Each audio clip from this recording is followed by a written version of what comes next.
This video is sponsored by The Purge on USA Network. What's up, Wisecrack? Jared here. As you know, we're pretty big fans of The Purge, so we were stoked when USA came to us and gave us a sneak peek of the first 2 episodes of the new Purge TV series, a 10-episode television event, Tuesdays on USA Network. We've already discussed the socioeconomic themes prevalent in the Purge films, but the show has already shown some promise in extending these themes in some interesting ways. So for those of you excited about the show, we're going to go through a couple key philosophical and sociological concepts to frame the way you watch it. So without further ado, welcome to this Wisecrack quick take on what you need to know before you watch The Purge on USA.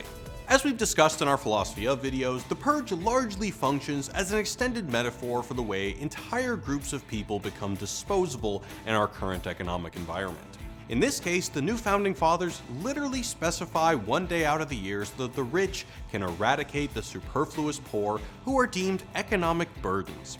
As the revolutionary Dante Bishop says, it's a lot easier to just kill the poor than to provide them with healthcare, welfare, housing, etc.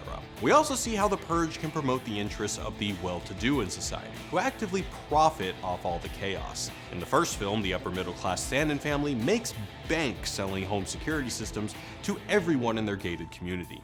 In the Purge TV show, all of this is still front and center. The rich and well-connected are throwing parties from secured houses, while everyone else is forced to fend for themselves, especially in the inner cities. But one of the things that's really interesting about the TV series is that it explores how order emerges in anarchy. Now, if that sounds confusing, just stick with me. Consider how the Purge is basically the temporary suspension of society.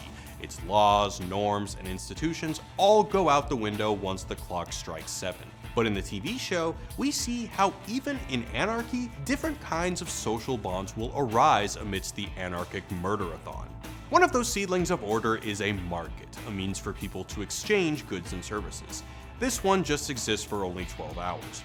Now, the Purge has always been lucrative, don't get me wrong, but so far we've mostly seen profit that happens before or after the Purge, like home security systems, guns, insurance. You get the idea. In the show, we see how people coordinate actions by skipping the brute force and using good old-fashioned cash.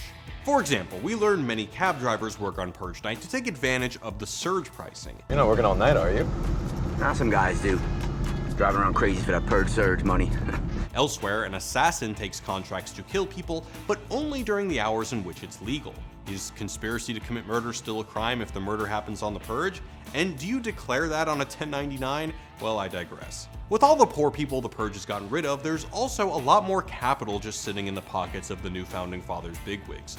Thus, we follow a couple going to an NFFA Purge party for the sole purpose of stomaching the brutal indifference of the elite in order to schmooze an NFFA party member to invest in their new project. And no doubt we'll probably see a fair amount of insider trading happening at these 1%er Purge parties. So money is one way to organize things. Instead of beating people to get what you want, markets can facilitate exchange. But there's one other way the TV show explores order amidst the anarchy: social contracts. At its core, the idea of a social contract is that we sacrifice certain rights to enjoy living in a society. So even if I want to steal candy from children as a hobby, I have to give up this pastime to enjoy not living in the Purge for 365 days a year. The Purge films have largely emphasized the way humanity acts when the law is suspended, when the social contract ceases. When the clock strikes 7, and without threat of legal retribution, people revert to their primal selves as they release the beast. It's a specific narrative of human nature proposed by philosopher Thomas Hobbes, who theorized that before governments came along, life was basically the beta version of the Purge. But it's a narrative the Purge franchise has been challenging, even in the first Purge, where the government needed to sow discord to get people hyped about Murder Night. While the show certainly has strong elements of a Hobbesian war of all against all, it's not quite so cynical. Rather than everyone reverting to their allegedly natural and violent selves without the threat of the lawman, we see that most people just want to get along. Many avoid the Purge altogether, and even within the Purge, we see a kind of social contract starting to emerge. For instance, paramedics are left alone, not because of some law, but rather as a social norm. Be safe with us. We're off limits. Unwritten Purge law. Others sign literal contracts that forfeit their rights to purge as they attend parties or pull all-nighters in lockdown office buildings.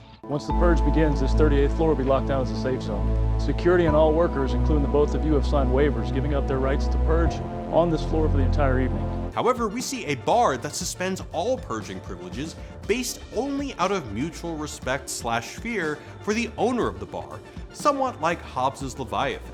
But unwritten laws in the form of social norms aren't always so rosy. The show looks at the darker side, as a woman, having worked her ass off for years, is teased with the opportunity to make partner at her prestigious firm. But the unspoken rule that thwarts her progress is her unwillingness to reciprocate her boss's creepy propositions. Although he hasn't come out and said it, she knows the only thing standing between her and her dream is her unwillingness to put out. We're only 2 episodes in, but seeing as the whole 10-episode series focuses on Purge Night, we can definitely expect to see more commentaries on human nature in the face of chaos. So thanks again to The Purge on USA Network for sponsoring this video. Also, I'm going to leave you guys with a list of things I would do during the purge. Import exotic pets, cut the tag off my mattress, arrange large purchases with no sales tax, file my taxes fraudulently, get like $1,000 worth of fireworks, not pick up my dog's poop from the sidewalk, a ton of copyright infringement, file patents for things I didn't invent, reverse engineer a popular game and sell it for cheaper, and definitely double parking. So be sure to watch The Purge Tuesdays on USA Network, and as always, peace guys.